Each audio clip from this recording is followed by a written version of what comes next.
एक गरीब आदमी को मिला खजाना। 350 शब्दों में रामू एक छोटा सा गांव में रहने वाला गरीब किसान था।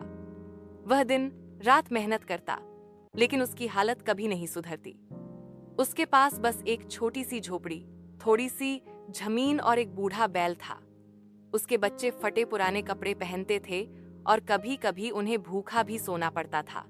लेकिन फिर भी रामू ईमानदार था और भगवान में विश्वास रखता था। एक दिन रामू अपनी जमीन पर हल चला रहा था कि अचानक हल किसी सख्त चीज से टकराया। उसने जमीन को थोड़ा और खोदा तो उसे एक पुराना सा लोहे का संदूक मिला। पहले तो वह डर गया, लेकिन फिर उसने हिम्मत जुटाकर उसे खोला। जैसे ही ढक्कन खुला, उसकी आंखें चौंधिया गईं। संदूक सोने, चांदी के सिक्कों, जेवरात और बहुमूल्य पत्थरों से भरा था। यह एक खजाना था। रामू को यकीन नहीं हो रहा था कि इतने सालों की गरीबी के बाद उसकी किस्मत ने पलटी मारी थी। पहले तो वह डर गया कि कहीं यह सपना तो नहीं, लेकिन जब उसके हाथ में सोने के सिक्के चमकने लगे तो उसे विश्वास हुआ कि यह सब सच है। रामू ने वह खजाना छुपा लिया और सबसे पहले गांव के मंदिर में जाकर भगवान का धन्यवाद किया।